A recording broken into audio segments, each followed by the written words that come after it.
ask you to introduce yourselves. Yeah. Hello, my name is Desta. So I'm a physics teacher. So I've been teaching for 7 years already. Yeah. Oh, thank you. Okay. Greetings from Hong Kong. I'm Violet. I teach English. I've been teaching for 5 years. 5 years. Hello, I'm Sandy and I'm a biology teacher. This is my 11th year of teaching. Thank you very much. We'd like to ask you about some questions about education system of Hong Kong and your trip for Kazakhstan and by sponsored your fellow founder. Yeah? First question is how is going your trip to Kazakhstan? Let's say, yeah.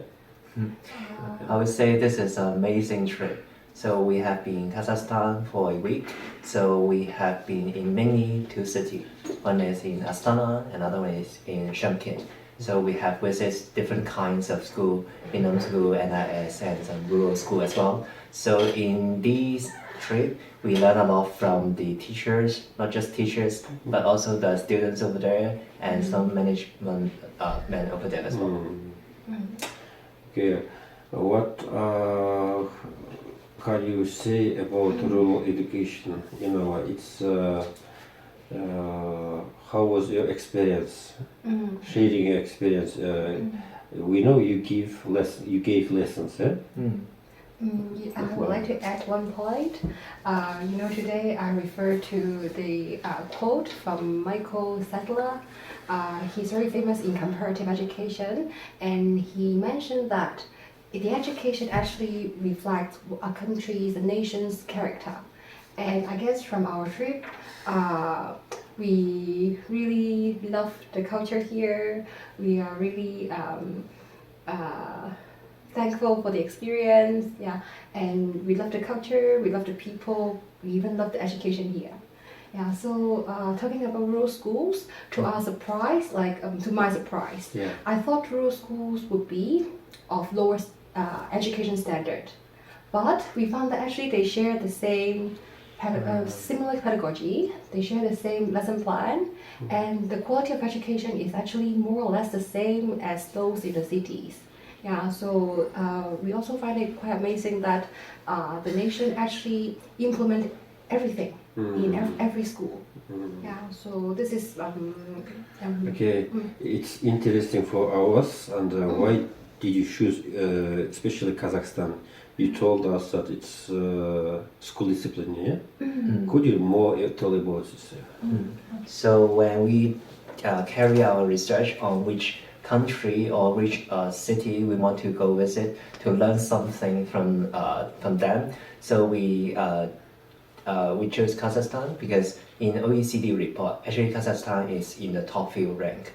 What means by the disciplinary climate is about how students can follow orders from teachers. So we know that this is a very important thing during lesson because if the student cannot listen to teachers' instructions during lesson, then for teachers it's really hard to complete their lessons.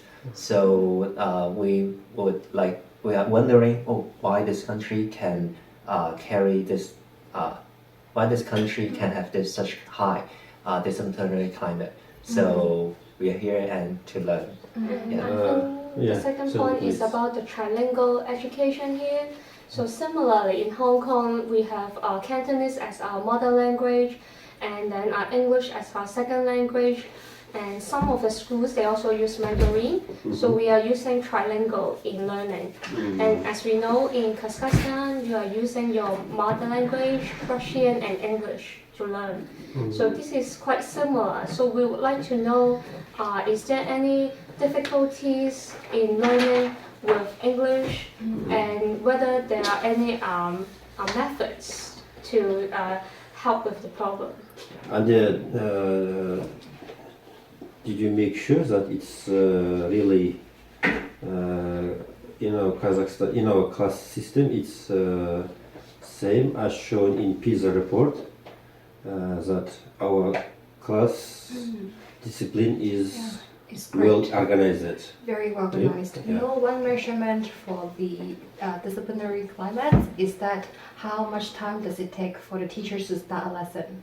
And you know, from our observations throughout 4 schools, you know, students are ready when even before once the teacher is in the classroom, they stand up and they wait for the teacher to start the lesson, and then they get everything prepared on their desk. So they are coming to learn. They are not coming to chit chat to make have fun with friends. Yeah. Thank you very much.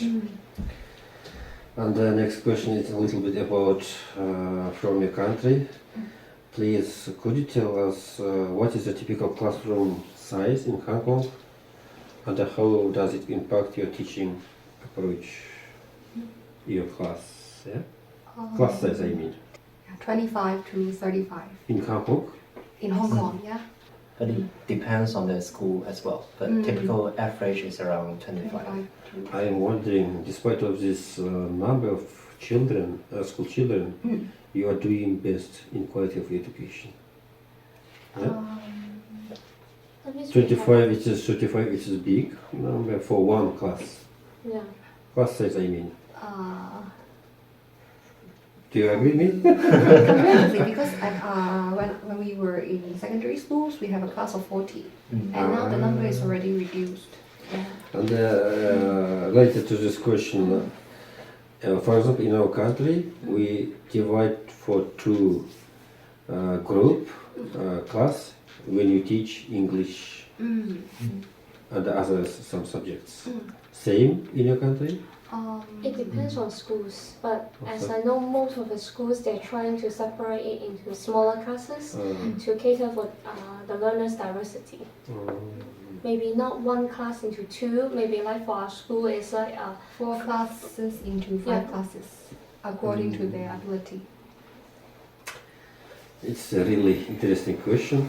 How do you solve the problem of cheating among students when we have ChatGPT now? Yeah. We've been talking about this recently.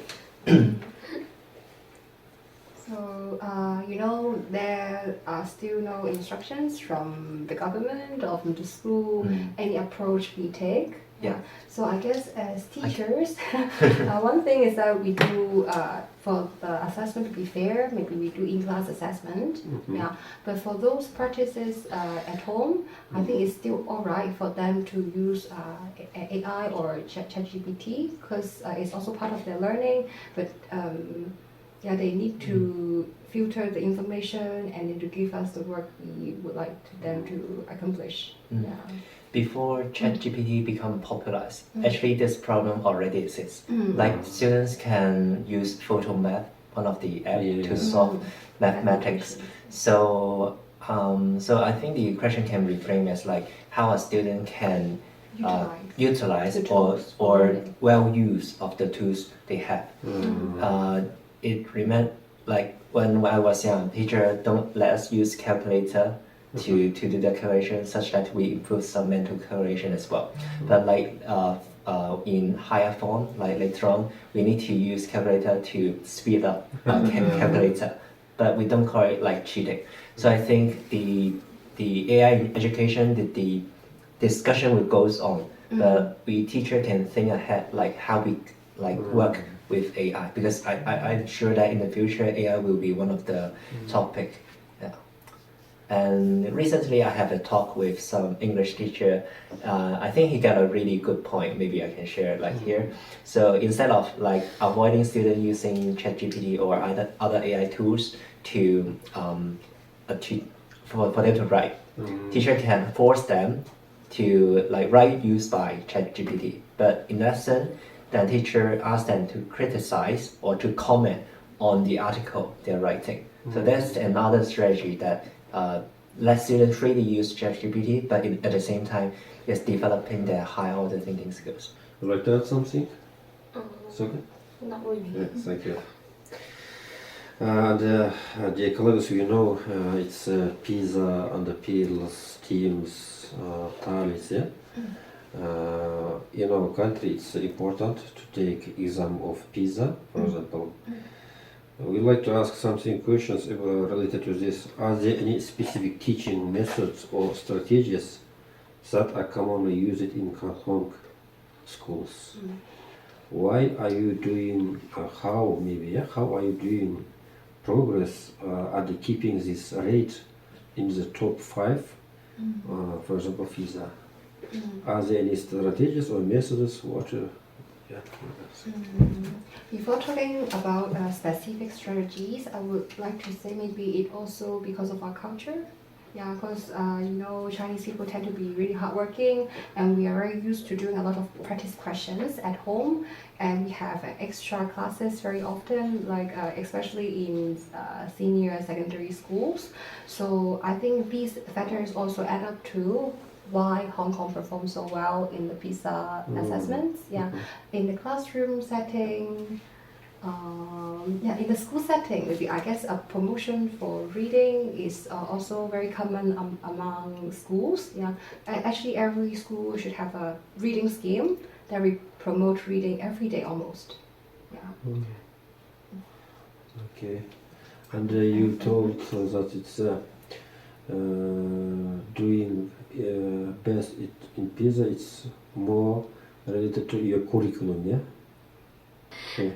For our curriculum, is based on our DSE exam, which is the university entry exam, but we didn't focus much on PISA.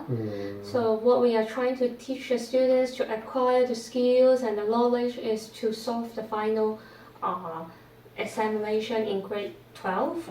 So I guess it's about the whole curriculum that we have from like grade 7 to grade 12 that would be helpful for our students in acquiring the knowledge and the skills instead of particularly preparing them for PISA.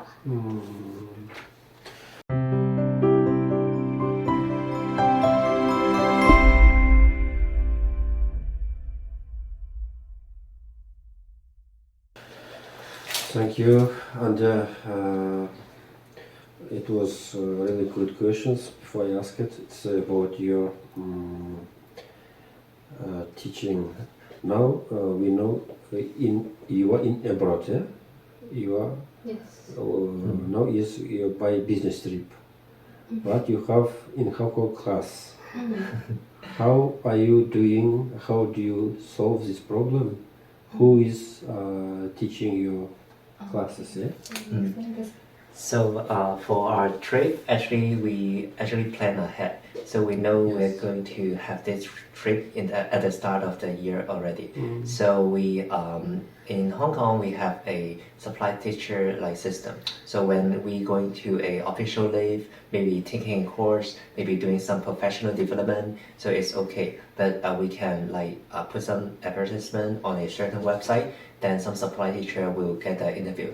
And then we will go through the interview process, and during these 2 weeks, actually, they will take up our job. I want to say that this program is sponsored and supported by our Jockey Club and also our government and also our school. That's why we can just take a 2-week leave to really focus on learning abroad. Yeah, and the school issues like teaching and other related work will be handled by a supply teacher and our colleagues. Our next question is about your job. For example, when do you come to school and then leave? What time? For example, in Kazakhstan, it's differently. Who has his class, she or he came and give his class. After finishing his class, she can leave the school. Depending on different schools, but I would say the normal range of our work hours is from 8 to 4:30. 4:30. Yeah. So in Hong Kong, all the school will like to do one shift only. So students will come to school around 8 o'clock. It depends on the school. Around 8 o'clock, and they will leave school around 4 o'clock.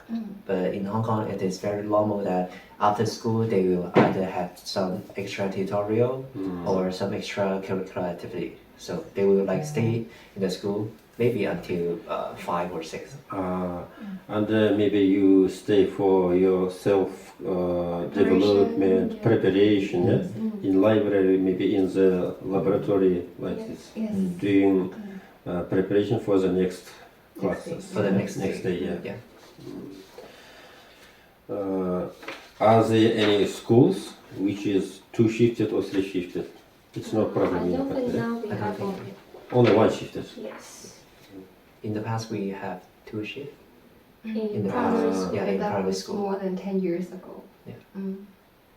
Our teachers asking about mobile application or resources internet. For example, biology teachers, physics teachers, and also say English, or maybe for all of them. So mobile phone, the use of mobile phone in physics lesson is quite useful because a lot of mobile phone or the smartphone nowadays have sensors, and it replaced some traditional sensors from some experiment we need during physics lesson. So for example, in my school, sometimes I will use students' phone as a application.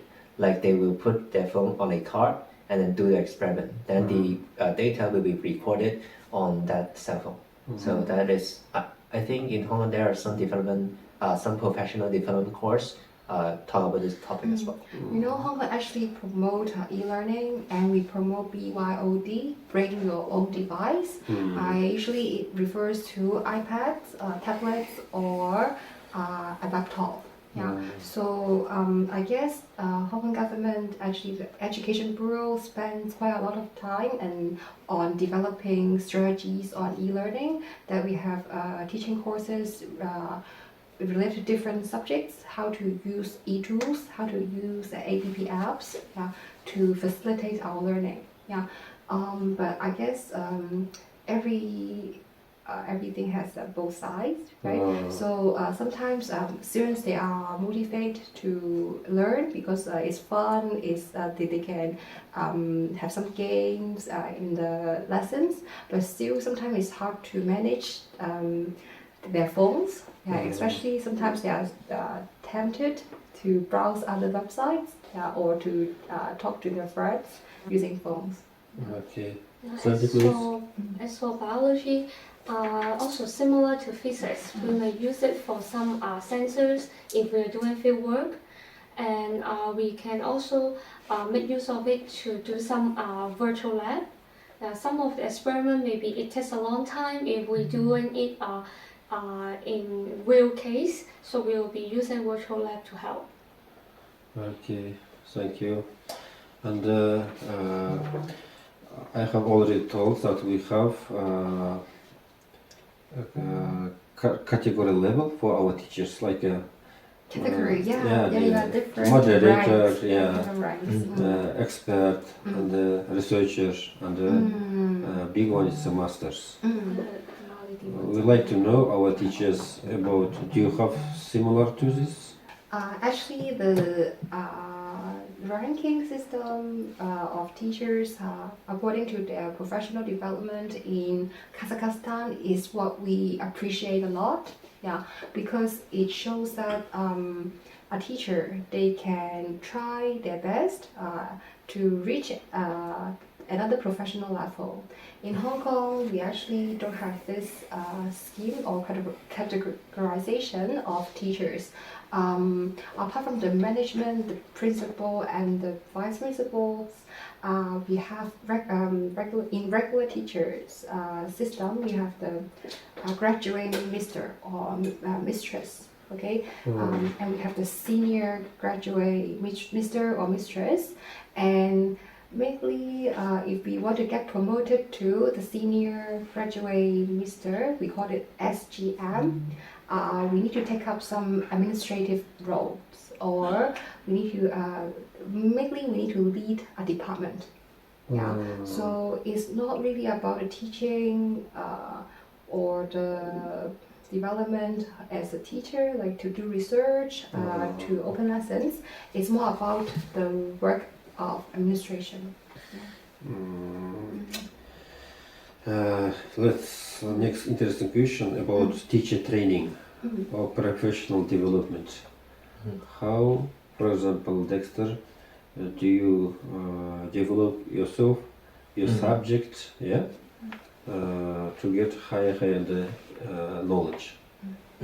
So in focusing on the pedagogy, so at the first year of teaching, actually there are some areas I want to improve. So in our education system, for teachers, we can take some courses provided by our EDB. So if a teacher want to improve on certain areas, like for myself, at the first 2 years, I really focus on IT in education. So I would take those courses and get certificate.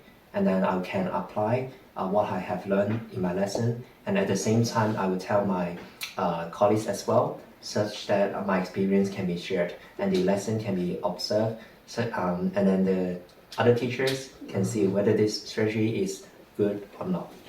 Okay. For example, in our country, it's compulsory after 5 years teaching. You teachers have to go through special training courses. Do you have something like this? Yeah, recently we also have this kind of training. They have some requirement for teachers, some core modules that we need to fulfill, and some elective modules. Those core modules are mostly from the EDB, but the elective modules, we can either choose those from the EDB, or maybe like we go for a master degree. Then for those kind of professional development courses, we can also count for it. Okay. And everything is interesting, guys. If you asking more questions, sorry for that. For example, Violet, after 1 year, for example, you started September, close, and finishing this academic year, your principles, how administration, how value your job, how do you finalizing your year, academic year? For example, by some achievements your students maybe, it's affected to your career and your maybe salary, bonus, something like this. If you get some achievements by your students. Nope, we don't earn extra for achievements, and we don't get penalty for underachievements. Some school, like I know some private schools, they will adopt a similar bonus or similar system as well, according to students' performance. But in like most of the schools in Hong Kong, of course, the school will look at your students' performance, but this kind of evaluation is most likely developmental instead of like related to your ranking or salary. So somehow it's like a motivation for teachers. For example, giving bonus or something else. Yeah, that's true. For your achievements. But we don't have it so far in the system. You should come to Kazakhstan. Okay. Okay. Thank you very much. And the question is about your experience, or how to say your. How does Kazakhstan trip affected to your world, your opinion?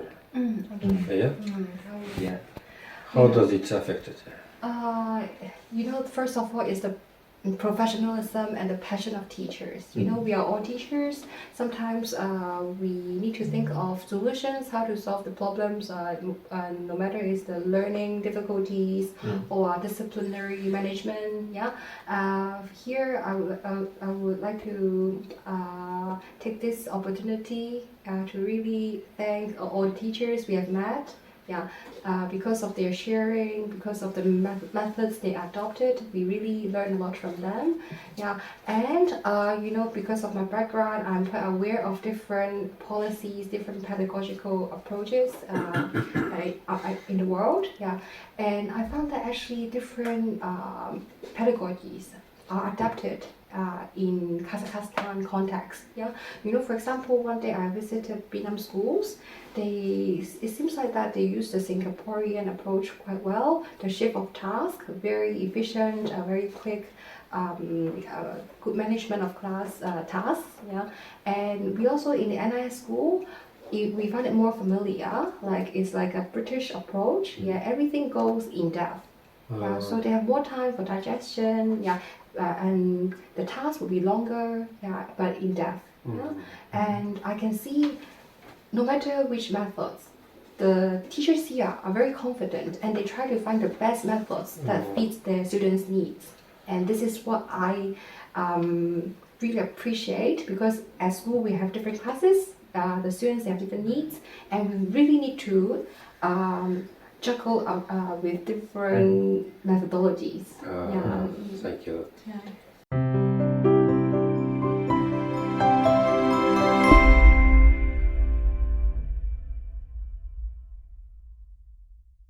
Yeah, so we have been visiting different schools, meeting like many teachers. I would say I have learned a lot from them. And the most important thing I think is the teaching as a professional. In the teacher we have met, we have like share our lessons. We do some lesson observations together. We have done some conference together. What I noticed that is like in every conference, in every discussion, actually every teacher are willing to join and actually put their opinions throw it out.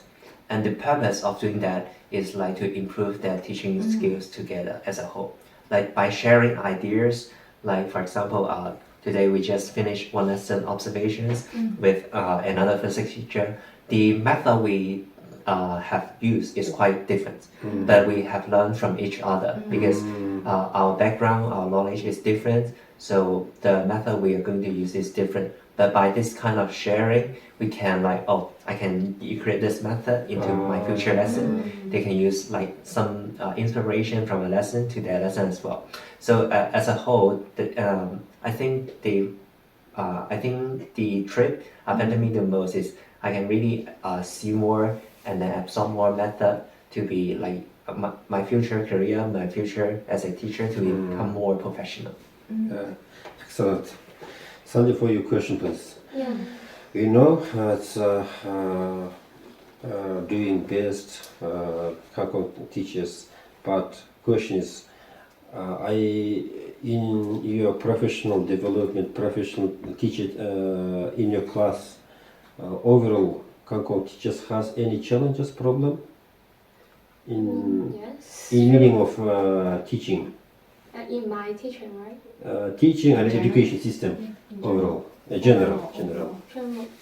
I guess using English as the medium to teach other non-English subject can be one of the challenge that we have, as most of the students does not have English as their first language, and also for teachers. Both of us are using our second language to communicate, to transfer knowledge, to comprehend content.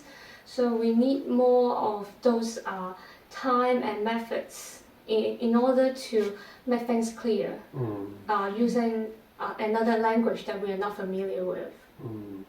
Okay, thank you. It's maybe a strange question, but do you have any complaint for your education system? Which need to be something which is wrong, need to be done well, yeah? I guess we don't take it as complaints, but it's a good time to reflect. Yeah, because sometimes if we don't come to Kazakhstan, we don't have inspirations. And we think that, okay, the existing system is alright, it's working, we don't need any changes.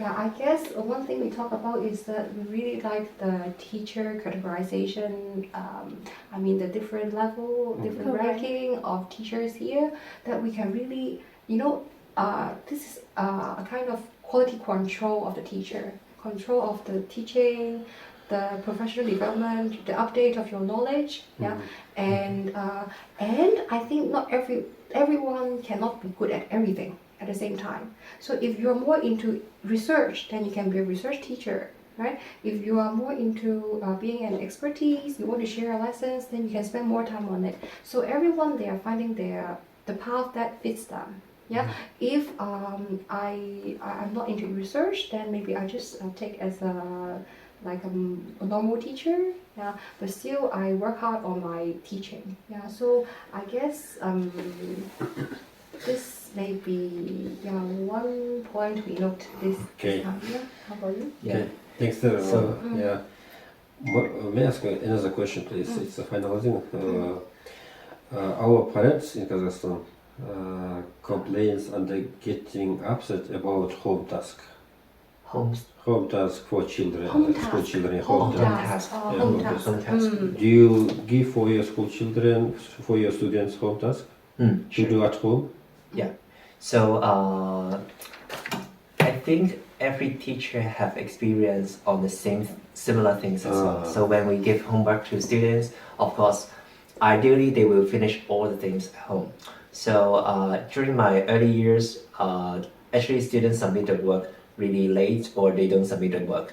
But what I find is that if we divide the task small enough, or we give some help to initiate to start the task like during the lesson time, maybe at the end of the lesson spend 5 to 10 minutes to discuss or to help them for the first few questions.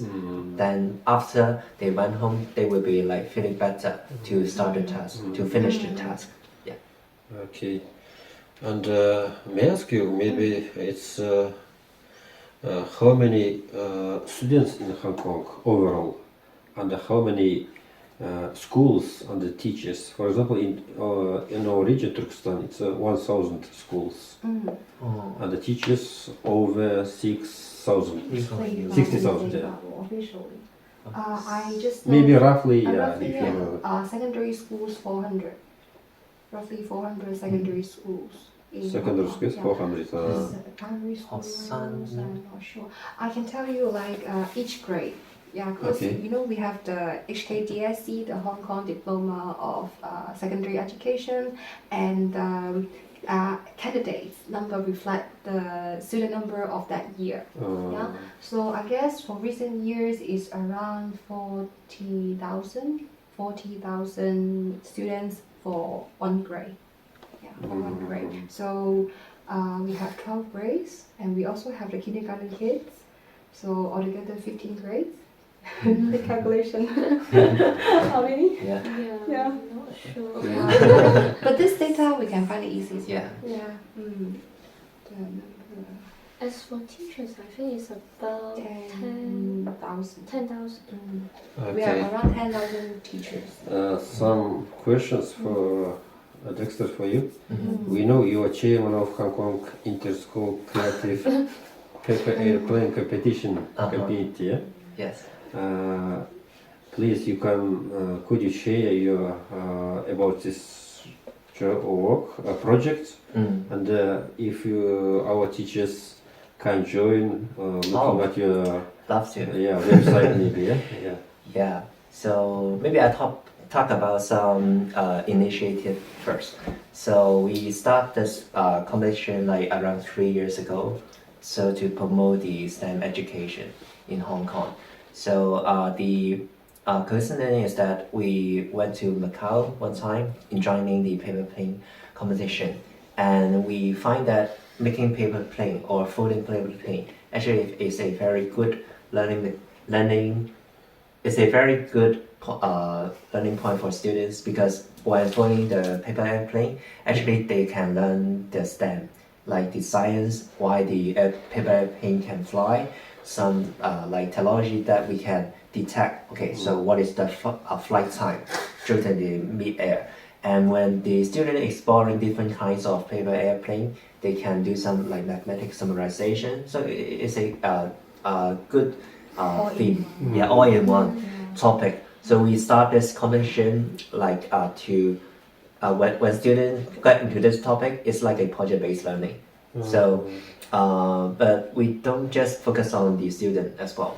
So starting from the first year of the competition, we noticed that building the learning community is also important. So every year there are two things we organize. First is the teacher workshop. During the teacher workshop, so we will explain the rule of the game. And then the second one, we will invite some expertise in floating paper plane. And every teacher learn how to float it properly and what are the main kinds of paper plane they can use. And then all this information, we will share it on web. And then the teacher attend that day, we will form a big WhatsApp group which they can share. Okay, so when I go back to teach my students, what is the difficulty they have faced? So during the preparation of the competition, not only the students are learning STEM, but we are forming the community as well. Some teachers even will throw some books. They will say, oh, this book is great on explaining some of the science behind. So that we hope that by building up this community, that teachers' proficiency or they will like more co-working appear in the future. Thank you. Afterwards, yeah. So if you want to join, maybe next year we're going through the translating of the website into English. Yeah. Afterwards, you can share with us, okay? Yeah, sure. Sandy, we know you are master of Muay Thai. Yeah? Not really master, Yeah. but just my hobby. It's just hobby. Yeah. You go regular to sport zone? Before it's more regular. Now I'm a bit lazy for that sometimes. Okay, thank you. And we know, Violet, you are good at music, yeah? Yes, I studied music before. But it's mainly Western music and Chinese music. Yeah. Okay. Unfortunately, we don't have piano here. So, please, thank you for your deep your interview. Last, it's for our teachers. Please, any professional advice for our Turkestani region teachers, please. So one of the things I think is to increase the language capacity. It's from our observations, teachers tend to use to do research. The learning materials use their own original language, but in the online there are actually so many teaching resources, but it's written in English. So it is a very good thing that teacher, if the language proficiency can be like increased more and learn more English, then it would be a good thing in terms of communication with like foreigner teachers, sharing ideas and get some like updated learning materials as well. Okay. We got to meet many professional teachers in our trip, but unfortunately some of them, because of the language barrier, we can't have a very deep sharing with them. That's a pity. You please. Yeah, I guess similar. Yeah, because we are really interested in the education in Kazakhstan, but before the trip, we actually searched online. But again, because of the language, we cannot understand Russian and Kazakh, so it's hard for us to understand your education too. Yeah, it's like because of the language barrier, people in the world, they don't get to know how well the education in Kazakhstan is developed. Yeah, so after the trip, I guess we'll be the ambassadors. We will share what we learned in Kazakhstan, and we hope that like the ideas of exchange can go on. Yeah, I hope your sharing experience, your trip for our region, it gives for our teachers also big motivation to learn English and go to abroad for study and for work. And get more knowledge, education for you. We are so thankful for the trip, and it won't be our last time visiting Kazakhstan. Yeah, and we thanks for everything. Thanks for having us in this wonderful place. So at the end, we would like to say, Ramen!